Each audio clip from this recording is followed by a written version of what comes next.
Don't be fooled. Taylor Swift isn't the person you thought she was. She may be the biggest musician in the world, but there's so many secrets she's kept from you for so long. Whether it's causing an actual earthquake that almost split a city in half, to traveling back in time to fix the NBA Finals, to dropping her entire music career to be a stockbroker on Wall Street, there's more to Taylor's story than you could have ever imagined. Starting off at the top is the time Taylor caused an actual earthquake. Taylor expected a sold-out show in Seattle, but no one could have expected her to shake the entire city. Scientists were very worried about Taylor's arrival because they knew the city was at risk of collapsing. But what happened at her show far exceeded their expectations. Taylor came on stage in the beginning for the show, and her fans immediately became uncontrollably loud. The combination of speakers, fans jumping, and music created a possible dangerous situation, but you won't believe the magnitude of the earthquake. A Seattle geologist gathered data during the show and discovered Taylor caused a 2.3 magnitude earthquake. Taylor was legitimately shaking it off on the entire city. Taylor didn't regret the show one bit because she loves Seattle so much, but fans were shocked when she revealed the biggest regret of her career. Taylor said out of all the mistakes she's ever made, there's only one thing she regrets, and it has to do with a past lover. In 2008, Taylor went on the Ellen DeGeneres show and revealed the name of a famous celebrity who broke her heart. But she didn't leave his name anonymous and blasted him on live TV. But who's the boy, you may ask? Taylor said the name when Ellen asked if any of her new songs were about a boyfriend. She said there was one song on her album about a boy, but he wasn't in her life anymore. Taylor revealed he broke up with her over the phone in 25 seconds, and she wanted to show him she was worth more than that. Taylor revealed the boy was in a popular band with his brothers, and his name was Joe Jonas. But Joe responded to why he only took 25 seconds to break up with Taylor. He said he called Taylor to discuss his feelings for her, and she didn't take it well, so she hung up on him. But 10 years later, Taylor told Ellen Joe didn't deserve to be blasted on live TV, and now they're good friends and laugh about it because Taylor was just being a rebellious teen. Sounds like it's all love between Joe and Taylor. But you know what's even more loving? The time Taylor gave away $50 million. Taylor is currently on her Eras tour, and she's so happy with the success of her shows that she gave out $50 million in bonuses to every one of her employees. Some of Taylor's management didn't think this was a great idea, but Taylor did it anyway and gave her truck drivers $100,000 bonuses. Taylor gave the truck drivers bonuses because they stayed up all night driving her equipment across the country. Her other employees understood this and knew they probably weren't going to get a bonus too. But Taylor wasn't going to leave them hanging. She took another $45 million out of the bank and divided it up to every other person working on her tour. Every security guard, backup dancer, and sound technician received hundreds of thousands of dollars from Taylor's personal checkbook. Taylor was the man just like she said in her song, "I'd be the man, I'd be the man." But Taylor wasn't always the billionaire superstar she is today. Taylor may not be a rags to riches story, but her upbringing was incredibly unusual. While many people know Taylor started her career in Nashville, Tennessee, she actually grew up 800 miles away in Pennsylvania. I mean, no wonder Taylor ordered 50 cheesesteaks for her and her crew after her show in Philadelphia this year. Girl loves her cheesesteak extra cheesy, and it better have fried onions on it or Taylor is going to toss that sandwich in the streets like an ex-boyfriend. But Taylor didn't grow up in any ordinary Pennsylvania neighborhood. She grew up on an 11-acre Christmas tree farm in Reading, Pennsylvania. Taylor's father worked on the farm when he wasn't busy hustling in the finance world for Merrill Lynch,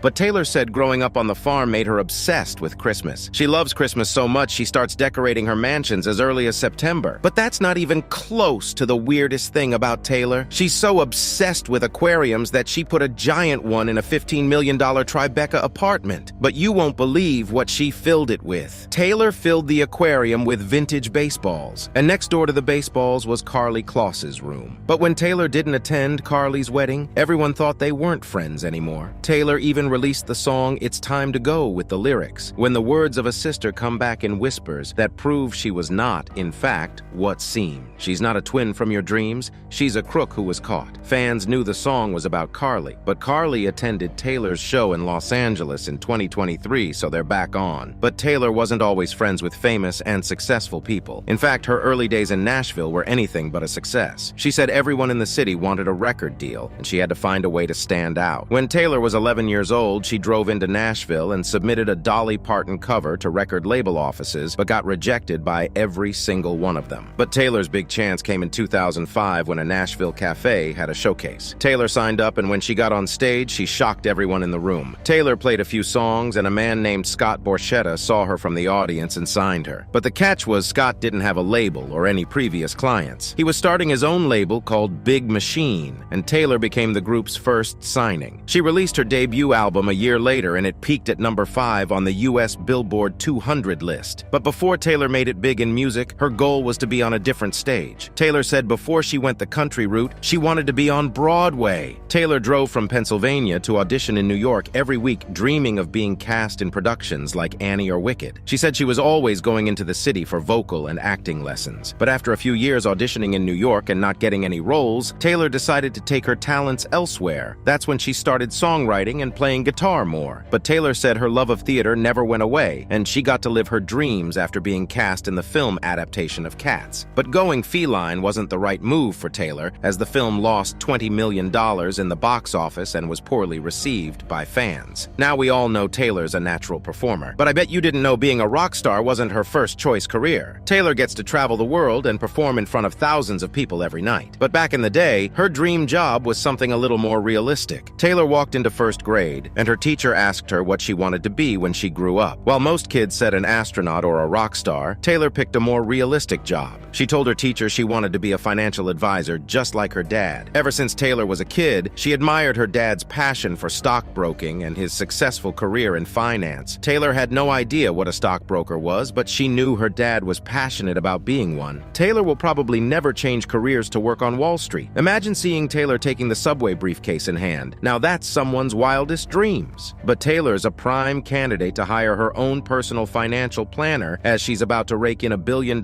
from her Eras tour. But Taylor's dad's career in finance still paid off, since he invested $500,000 in Taylor's record label in 2006. But his return on investment was legendary. He made $15 million when the label sold his daughter's masters to Scooter Braun. Dinner at the Swift residence must have been awkward that night. Yeah, Taylor, can you pass the asparagus? Oh, and I made $15 million off someone stealing your music. But Taylor's dad insisted he had no idea about the deal because he refused to join an NDA-signed phone call with the label group because he didn't want to withhold information from Taylor. I guess he wasn't money hungry after all. But one thing's for certain, Taylor isn't leaving any city hungry because she's ending world hunger. Taylor's Eras tour is bringing in massive amounts of cash, and Taylor is using her earnings to better local communities. When Taylor finished her concert in San Francisco, she immediately went to the local food bank. But Taylor donated so much money to the food bank, they said it was the biggest donation they had ever received from a single person. Volunteers predicted Taylor's donation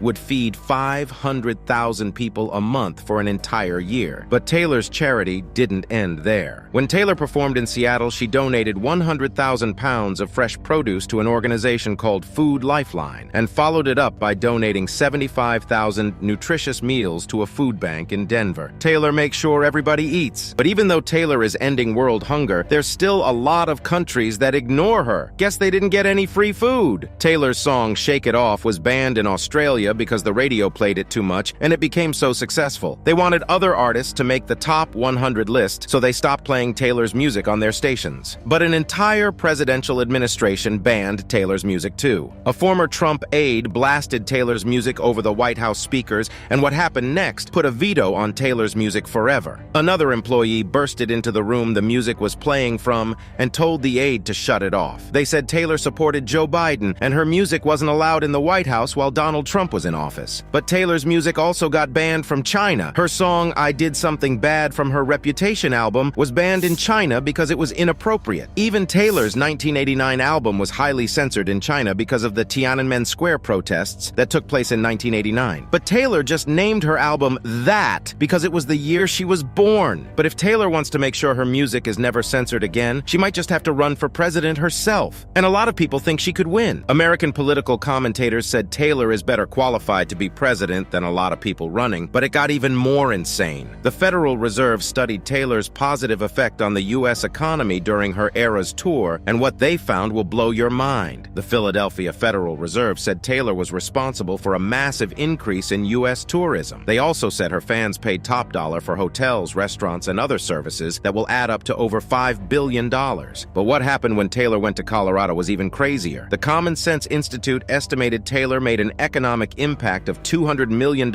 in consumer spending, which added $140 million to Colorado's GDP. And if you don't know what that means, just know Taylor made Colorado a lot of money, and they'd be lucky if she ever came back so they could cash out again. But if Taylor is going to be the first female president, she probably won't be able to invite hardcore fans to her house anymore. In 2014, Taylor invited fans over to her Tennessee mansion when everyone told her not to. Taylor wanted to host an exclusive listening party for her album 1989 before it came out. But Taylor's security told her it was a bad idea and a huge safety risk. I mean, a fan could literally steal her Grammys or download her texts with Maddie Healy from her computer. But Taylor didn't listen to them and selected 20 fans from social media. Taylor monitored their accounts for months because she wanted to make sure they were normal people. But when the fans arrived at Taylor's front door, no one was ready for what happened next. An assistant opened the door and walked them to Taylor's living room. Everyone was sweating because they were so nervous to meet their idol. But where was Taylor? Was she actually going to show up? The fans waited so long they were about to get up and leave, but then Taylor appeared out of thin air. Everyone started crying, and Taylor fed them treats to calm them down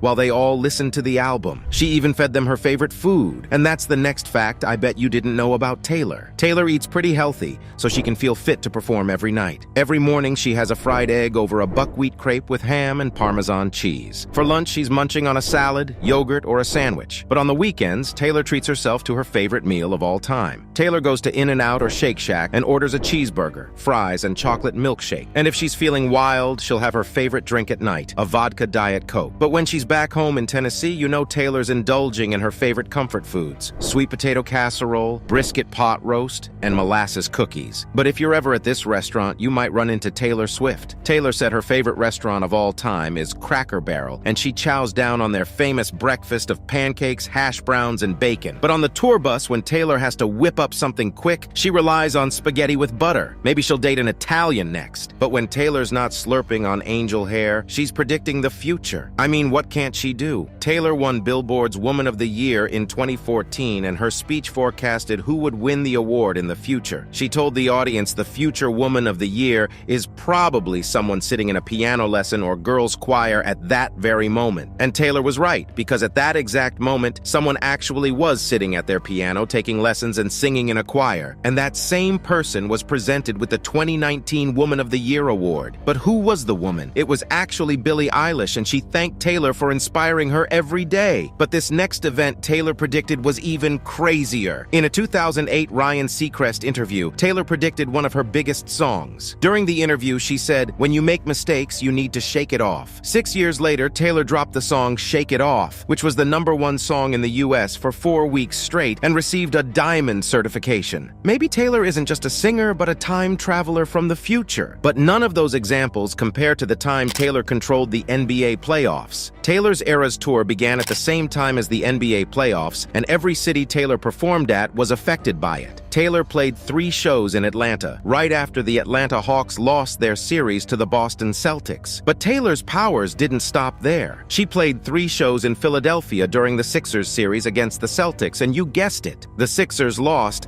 and the Celtics won the series. But it got even crazier. Taylor performed in Boston during their series against the Miami Heat, and the Heat won the series. Fans said every city Taylor played in had its NBA team eliminated from the playoffs. But her luck ran out because Taylor performed in Denver leading up to the NBA Finals between the Nuggets and the Heat. But the Nuggets won the finals and broke Taylor's curse. But Taylor isn't superstitious, and that's why her favorite number is the unluckiest number of all time, 13. But why does Taylor love 13 so much? The number 13 is considered very unlucky, but Taylor has a specific reason for why the number is special to her. Taylor was born on December 13th, and she turned 13 on Friday the 13th. But it gets even crazier. Taylor's first ever album took 13 weeks to earn gold status, and her first song that went #1 on the charts had a 13-second intro. But it doesn't end there. Every time Taylor's won an award at an award show, she sat in the 13th row. But there's one moment that tops the rest, and it made Taylor understand how special the number 13 was. Ever since she was a kid, Taylor's favorite award show was the Country Music Awards. When she had the privilege of performing at the show for the first time, she was incredibly nervous. But the producer walked up to her backstage and told told her she was about to go live in 13 seconds. Taylor believed it was a sign from above that her performance would go well and she had nothing to worry about. Taylor dominated on stage and went on to win 10 country music awards. But Taylor would have never gotten on that stage if it wasn't for her guitar teacher that she sued years later. Ronnie Kremer told the press he taught Taylor everything she knows about guitar, but he took it a step further and created a website called ITaughtTaylorSwift.com. But Taylor wasn't having it and told Ronnie to shut it down immediately. Taylor's team sent Ronnie an email that said the domain name would weaken the Taylor Swift trademark, but Ronnie refused to shut it down because he bought the site name legally from GoDaddy for $30 and said he was proud he taught Taylor guitar. Taylor's team had no choice but to sue Ronnie. Taylor also insisted Ronnie never taught her guitar. She said he showed her a few strings, but she was mainly self-taught after that. But Ronnie said Taylor took lessons from him for 2 years and even helped her set up a studio in Nashville. Ronnie said Taylor was lying because her publicity team didn't like the fact that a 36-year-old bald computer repairman taught a music icon everything she knows about music. But Taylor's music teacher isn't the only person she has bad blood with. One of Taylor's biggest enemies is actually someone she used to be best friends with. This friend was a part of Taylor's crew for years and is an established actress and singer herself. But once she disrespected Taylor, she got kicked to the curb just like John Mayer. The friend is Zendaya,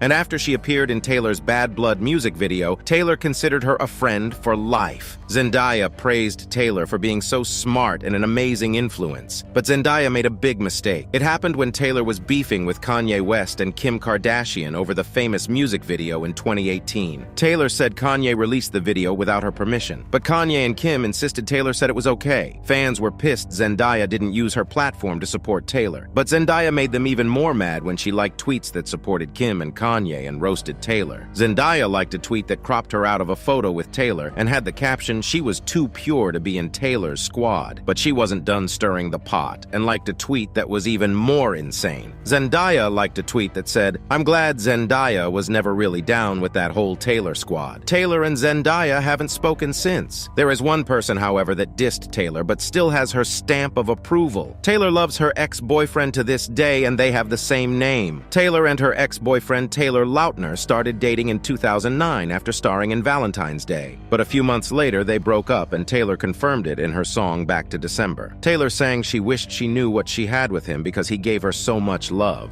but she told him goodbye. But Lautner responded saying he regretted not stopping Kanye West from stealing the microphone from Taylor at the MTV Awards. But years later, Taylor invited her ex to do something no ex of hers had been asked to do before. She hired Taylor to star in her I Can See You music video, and it premiered at her show in Kansas City. Lautner was at the show, and Taylor stopped the show to tell the audience Lautner was a positive force in her life when she made Speak Now. She also said Lautner and his wife were close friends of hers. But Lautner took the mic from Taylor, and fans would have never predicted what he said. He said he respected Taylor not only as a singer and songwriter, but also as a human. But Taylor's kept this insane secret ever since she was 14 years old. In a GQ interview, Taylor said songs aren't the only thing she's written, because when she was 14, she wrote a novel. The book was called A Girl Named a Girl, and its story was so mature no one could believe a 14-year-old wrote it. The novel revolves around a mother who gave birth to a daughter, but desired a son instead. But how can fans read it? Will Taylor ever publish it? Taylor said the only copy is at her parents' house. Looks like the book isn't coming out anytime soon, but you know what is? Taylor's first movie. Taylor has huge aspirations to be a film director,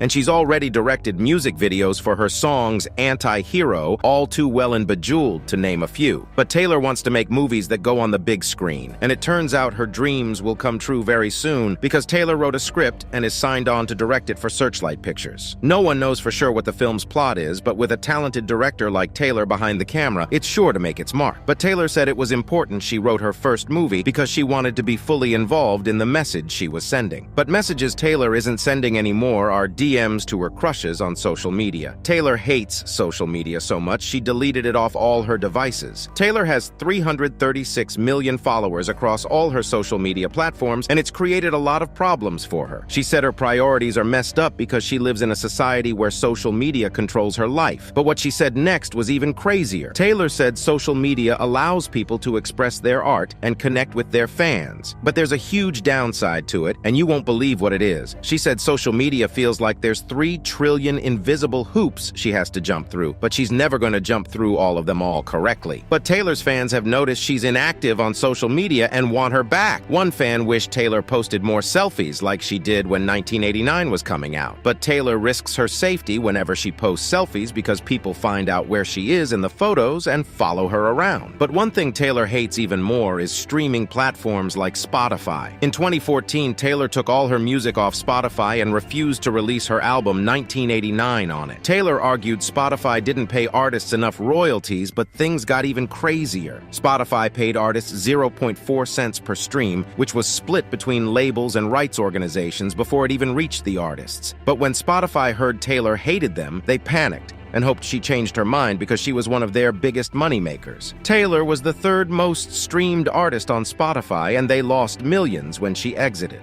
But Apple Music announced they would be offering a 3-month free trial to subscribers and not pay their artists, and this upset Taylor more. She said it's not about her because she can support herself. Taylor said she was speaking for the new artists that just released their first album and weren't going to get paid at all. But Spotify offered free trials too, and they personally called Taylor and told her they were sorry. They agreed to pay her more royalties for their free trials, and Taylor released 1989 on Spotify a few days later. But Taylor has a photo framed in her house that brings her back to one of the worst days of her life. Taylor framed a picture of Kanye interrupting her VMA speech in 2009 to remind her of an insane lesson. Kanye interrupted Taylor's speech and embarrassed her in front of millions. The ordeal started a chain reaction of bad blood with Kanye, but Taylor makes sure to remind herself of the moment that started it all because she said life is full of little interruptions.